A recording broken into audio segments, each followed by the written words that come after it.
The influencer marketing industry is expected to hit $13.8 billion by 2022. So what is influencer marketing exactly? How do you utilize it to generate sales for your business? Surprising to a lot of small business owners, influencer marketing is actually not hard to get started with and can be worth the investment. Influencer marketing campaigns earn $5.78 for every dollar spent. 49% of consumers depend on influencer recommendations, and 86% of women use social media for purchasing advice. So in this video, I'm giving you a simple 8-step process that will take you from never having worked with influencers before to having a full-fledged influencer marketing strategy in place. What's up, everybody? Welcome back to the channel. I'm Brandy with Life Marketing, the digital marketing agency with a mission to help small businesses grow. Before we get into it, please like this video for me, subscribe to the channel, and hit that notification bell so that you don't miss out on any of the business growing videos that we put out every single week. All right, so first things first, let's define influencer marketing. Influencer marketing involves a brand collaborating with an online influencer to market one of its products or services. Some influencer marketing collaborations are less tangible than that. Brands simply work with influencers to improve brand recognition. So essentially, a regular person who does not work for your company but does have a large following, be it thousands or millions of followers, is sponsored by you to promote your product or service to their audience. So why does it work? What makes influencer marketing so effective? At its core, influencers can feel like friends, and people still trust friends before brands. Even though it's clear to most followers that influencers are being paid in some way to promote the product,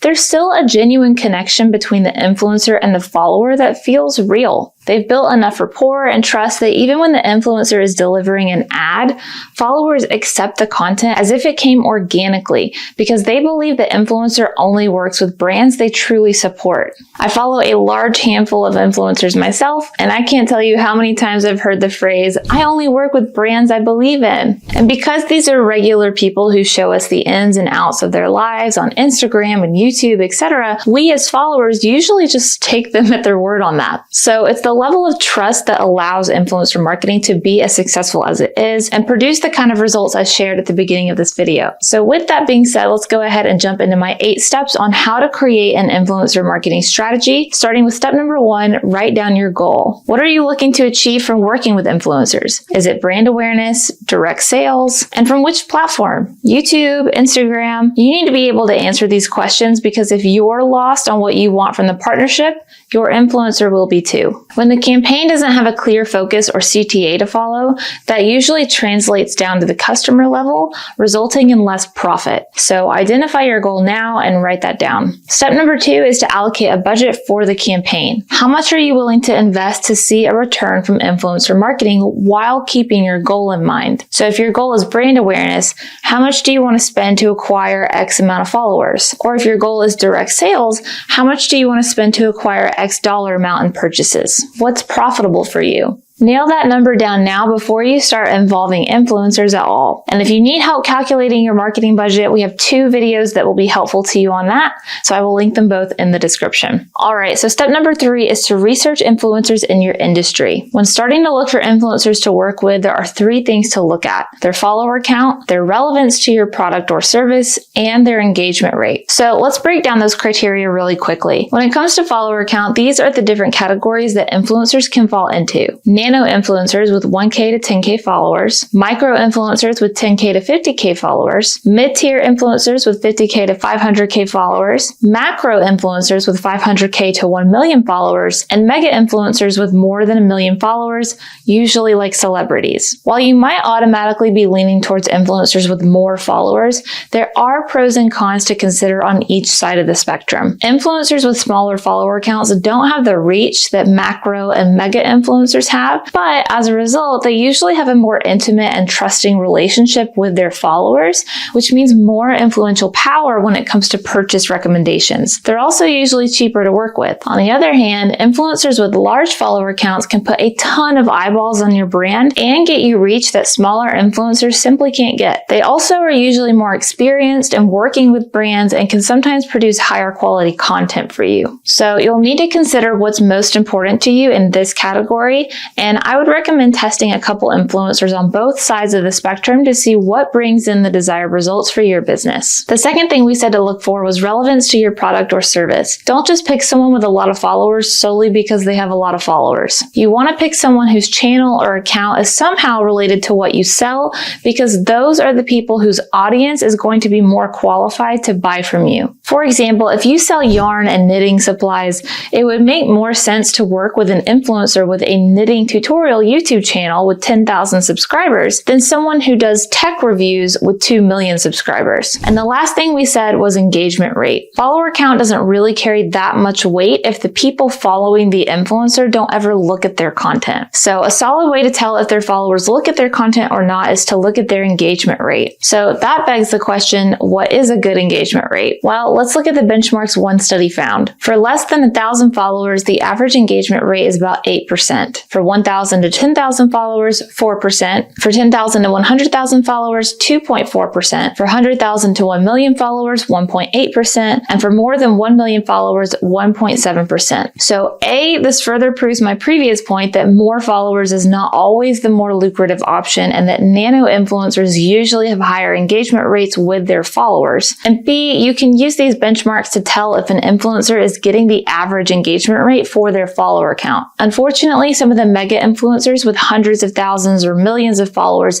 tend to have a lot of what's called ghost followers, which are users on social media platforms who remain inactive or do not engage in activity. These users follow active members but do not partake in liking, commenting, messaging, and posting. And you don't want to pay an influencer to put your product in front of people that are not even logging on the app to see the content and we're never going to make a purchase. So that's why you want to choose an influencer with real followers and a real relationship with their audience, which again can usually be gauged by their engagement rate. So how do you calculate an engagement rate? You usually can ask the influencer for these numbers, which we'll get more into in a second, but there are a couple formulas you can use as well. The more accurate formula is to take the amount of engagement a post got, meaning its likes, comments, and shares, and divide that by the reach the post received, and then multiply that number by 100 to get a percentage. But if you're just looking at a public account and you're not the owner or admin of the account, you often can't see the reach for individual posts, in which case you can just divide by their follower count instead. But either way, you'll want to look at this on all of their recent posts to understand what their current average engagement rate is. All right, so with these criteria in mind, their follower count, their relevance, and their engagement rate, the next question is, how do you find influencers that meet these requirements? We're going to get into that next, but first, here is a quick message from one of our co-founders, Sherman. Hey, we just helped a small business make over $1.5 million through Facebook advertising. And after managing millions of dollars in ad spend for thousands of different small businesses, we have decided to give away everything we learned to you in a special program. If you want to learn the blueprint to success, the best practices from some of the fastest growing companies in the world, and all of the different tools you will need, then sign up for our social ads training program today. All right, so step 4 is to find influencers that fit your criteria. The most straightforward method of doing this is to get on the Instagram app and search industry relevant hashtags and scroll through the top section to find influencers using the hashtag. If you're on YouTube, you can do the same thing with keywords in the search bar. Now, there are so many softwares and websites out there you can look into that will help you find influencers, some of which have free options and some of which have paid plans. But if you're just starting out, I like doing it directly in the app or website just so you can get a feel for what's out there and what viewers are seeing when they search these search terms as well. All right, then step number 5 is to take the plunge and start reaching out to influencers. The 2 most common ways to do this are to send them a direct message on the social media app you found them on, like an Instagram DM, for example, or to send them an email. A lot of influencers will have their business email public in their bio for you to utilize. So what do you say to them when you reach out to them? These are the 3 key things you want to include or ask about in your message. Number 1, make a comment that is tailored to them and their recent content so that A, they know you're not an automated bot message, you're a real person, and B, because it shows you care and actually follow their content. Number 2, make a quick, short statement about who you are and why you'd like to work with them. I say quick and short because this message should not be about you,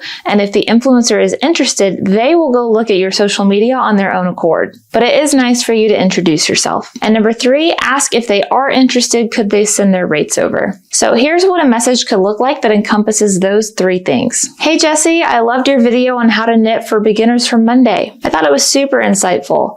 I wanted to reach out and see if you'd be interested in collaborating as we offer yarn and knitting supplies. Let me know if you'd like to speak more and if you have a rate card you could send over. Thanks so much, Brandy. So just something short and sweet that knocks out that 3-step checklist. And before we move on, another option with this step that I've seen to be effective is if you are Instagram DMing them, you can send a voice note reading this message aloud instead of a text-based message, because that tends to stand out and it doubly proves that you are a real person and not a spam bot. All right, step number 6 is to figure out your terms. Once an influencer has said yes to you and the wheels are in motion, you want to clearly define if or how you are paying them and what they are giving you in return. As I mentioned earlier, influencers with higher follower counts might be a little bit more experienced in this area, and you might find that they already have a set routine in how they do things when creating content. Whereas smaller influencers might have more wiggle room or be more open to create what you want them to create. The important thing here is that you don't want to leave any room for interpretation.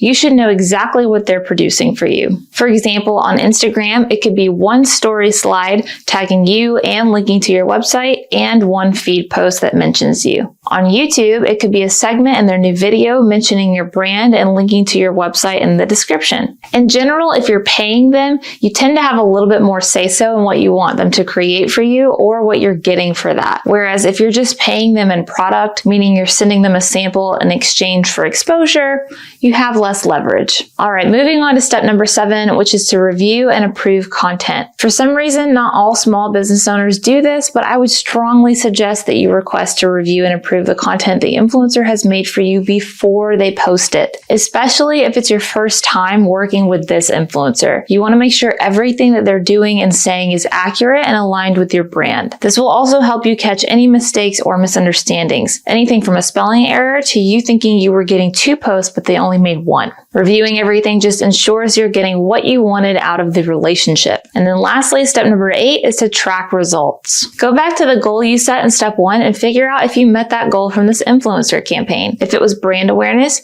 you might measure how many new followers or subscribers you received the day the influencer posted your brand. If your goal was direct sales, there are a couple ways you can measure how many sales you got from the influencer posting about your brand. The most common method is to give the influencer a discount code to share with their followers that's specific to their name or username. That way, every time you receive a sale on your website that uses the influencer's discount code, you'll know it came from their followers and you can credit the sale to them when gauging how effective the partnership was. If you don't want to give a discount or percentage off, you can use what's called UTM tracking. If you've never heard of a UTM code, don't be scared. It's super simple. It's essentially where you put a tracking code in your URL so that you can track where clicks came from, and there are free websites out there that make it really easy. So let me just show you an example. My go-to tool is the Google Analytics UTM Builder, and I will put a link on the screen for this site, but honestly, you can Google free UTM Builder and plenty of website options will pop up for you to choose from. Rolling with the yarn example from earlier, let's say we want to send people to our website, www.yarn.com, and we want to know how many website clicks came from an influencer whose username was We Love Yarn 123. You'd put your website name in the website URL field. You'd put YouTube as the campaign source. I'm going to put YT for short. For campaign medium, I'm going to put vid for February video because, for example's sake, let's just say that when the influencer promoted our yarn company was in her February video. And for the campaign name, I'm going to put their username, We Love Yarn 123. Then when we scroll down, we see that it's generated a URL for us to use that still simply sends people to www.yarn.com. But now it has these little codes in it so that when you're looking at your analytics, you'll know where these people came from. You can shorten the code, which I would recommend, and then give that code to the influencer to utilize. But make sure the influencer only uses that URL and that only that influencer uses that URL.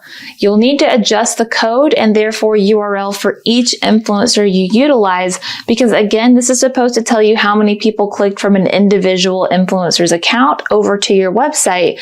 And if multiple influencers are using the same URL with the same tracking codes in it, it defeats the purpose. And when you're entering in the campaign, medium, and source in your UTM code builder, you can honestly make it say whatever you want it to.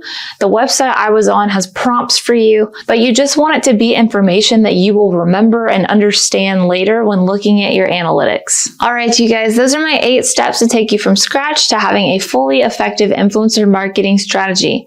If you have any questions about anything, let me know in the comments and I will get back to you there. Otherwise, that wraps up everything I have for you today. Don't forget to like, subscribe, and hit the notification bell before you go, and I will see you in the next episode.